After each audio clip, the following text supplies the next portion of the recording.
All right, welcome back for another deep dive. Today, we're going to break down a topic that I think pretty much any floorball player has run into at some point, and that's how to crack a really tough man-to-man defense. Oh, yeah. We've got a great game report here all about Onsala Innebandy's win over Lund IBK, who, as you know, are famous for their super tight marking. Yeah, it's a real classic David versus Goliath kind of setup here. You've got Onsala, the underdog, figuring out how to outmaneuver a team that's, basically known for shutting down their opponents. Yeah. And that's what we're going to dig into the actual tactics they used. We've even got some comments straight from the players and coaches, even head coach Matthias Hermansson and assistant coach Anders Forsström. I think what makes this so interesting is Lund IBK is known for making other teams play their game, like dictating the pace and all that.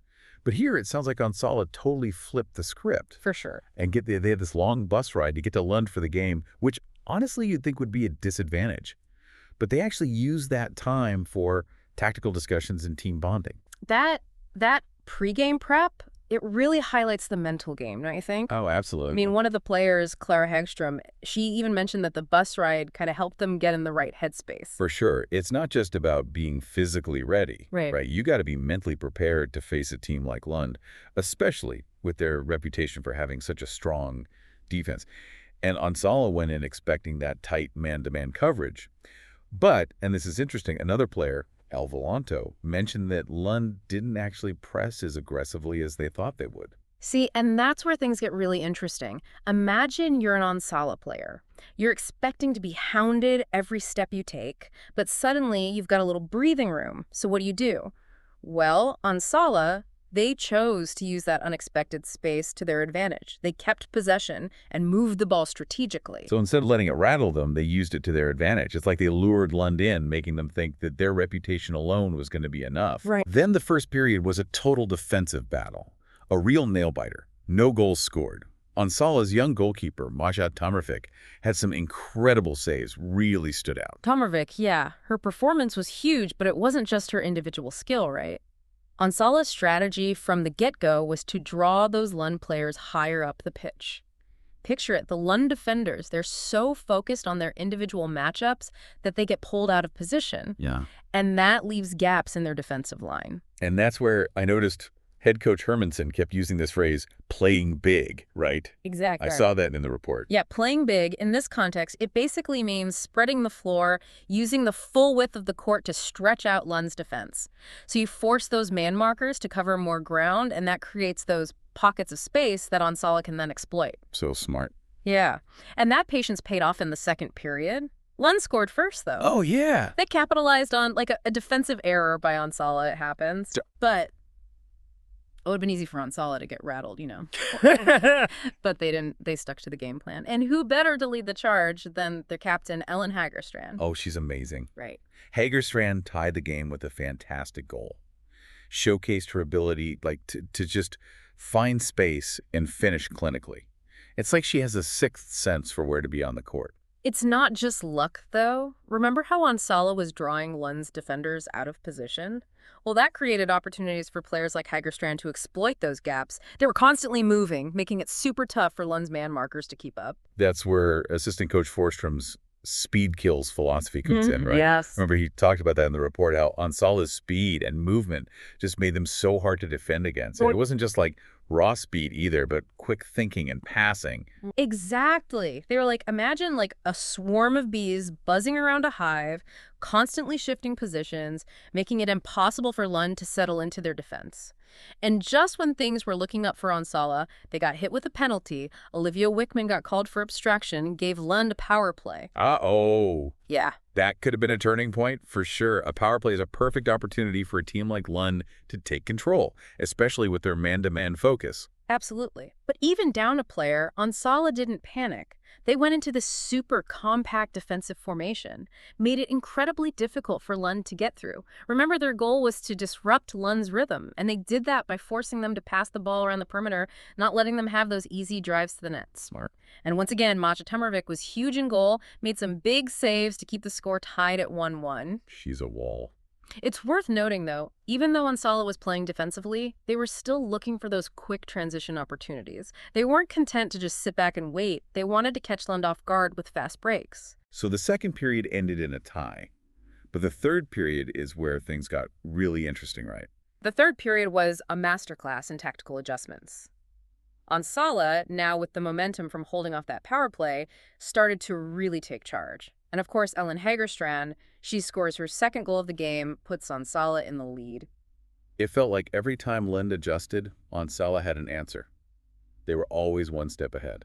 And that's because they were always analyzing the game, looking for any weaknesses in Lund's man-to-man, and they weren't afraid to make big moves. Like when they switched to a 2-2-1 formation. Exactly. That formation change completely threw Lund off balance. Think about it. Lund was so focused on their man marking that they weren't ready for this new look. Suddenly they had to think on their feet, and that's where the cracks started to show. So instead of just reacting to Lund's tactics, they were forcing them to adapt, which is brilliant. It's like they were playing mental chess, right? And that 2-2-1 formation, it created numerical advantages for Onsala in key areas of the court. Can you break that down a little bit? Like, what kind of advantages did it give them? Okay, so picture this. Onsala now has two players in the middle of the court, ready to intercept passes and disrupt Lund's flow. They've also got two players higher up, creating passing options and stretching Lund's defense even more. And then there's one Onsala player deep, ready to cover any counterattacks. So they're covered defensively, but also have more options in attack. Right. Lund must have been scrambling. Exactly. And with Lund struggling to adjust, Alice Freeman took the opportunity, scored the final goal, and sealed Onsala's 3-1 victory. That final goal was like a perfect example of how tactical awareness plus that individual skill can break down even the tightest defense. Absolutely. It's not just about being faster or hitting the ball harder. It's about thinking smarter and using every opportunity. It's amazing how, like, Onsala, even though they were the underdogs, they didn't just withstand the pressure from Lund, but they actually kind of dictated the whole flow of the game. Yeah. It all comes back to that. Remember that pregame prep, that bus ride? Right. They turned that potential negative into a strategic advantage. That's almost symbolic, isn't it? They were literally and figuratively on the road to, like, figuring out Lund's game. They took that time to really study them, anticipate their moves, plan out how to counter them. And it wasn't just the team as a whole. Yeah. We saw some amazing individual performances. Maja Tumbrafik was like a wall in goal. Mm-hmm. And Ellen Hagerstrand, the captain, leading by example with her 2 goals. And, like, she's always in the right place at the right time. It's true. It's like magic. Speaking of Hagerstrand, her positioning, it wasn't just instinct. It was directly tied to Onsala's game plan, right? Wow. Stretching the field, forcing those Lund defenders out of position. That's what opened up the space for her to work her magic. Right, yeah. It's a great example of how individual talent can be, like, amplified when the whole team is on the same page strategically. Oh, yeah. Oh, and Alice Freeman's game-winning goal. Yes. That was like the perfect example of everything we've been talking about. Mm-hmm. Speed, tactical awareness, knowing how to exploit even the tiniest defensive mistakes. It shows that every player on the court matters, and when everyone's in sync, understands their role and executes it perfectly, you get those incredible results. Onsala's win wasn't just about outscoring Lund, it was about outsmarting them. They went in with a plan, they adapted when they needed to, and in the end, they controlled the game. So, wrapping up this deep dive, what are the, like, big takeaways for our listeners? Okay, so, number 1, pre-game prep is huge GE. Take the time to study your opponent, think about what they're going to do, come up with a plan to use their weaknesses against them. Right. Second, don't be afraid to go big. Remember how Onsala switched to that 2-2-1 formation? Oh, yeah. That was a total game changer. Sometimes you got to take risks, think outside the box, That can really throw your opponent off balance and open up some big opportunities. It's about being proactive, not reactive. Right, exactly. You're not just waiting for your opponent to mess up. You're forcing them to make mistakes. And lastly, speed isn't just about how fast you run, it's about how fast you think and react. Onsala was super quick at transitioning from defense to offense, and that was a big part of their success. It's like every second counts when you're up against that tight man-to-man, Yeah. If you can make decisions and act faster than your opponent can react, you're going to create those game-winning moments. This deep dive has been so insightful. It's clear that Onsala's victory over Lund wasn't just luck. It was their tactical discipline, their ability to adapt, and their, precision in executing their game plan. We've seen how speed, smart movement, and tactical shifts can break down even the strongest man-to-man defense. Now it's up to you to take these lessons and use them in your own games. Remember, the best defense is a good offense, and sometimes the best way to win is to outsmart your opponent.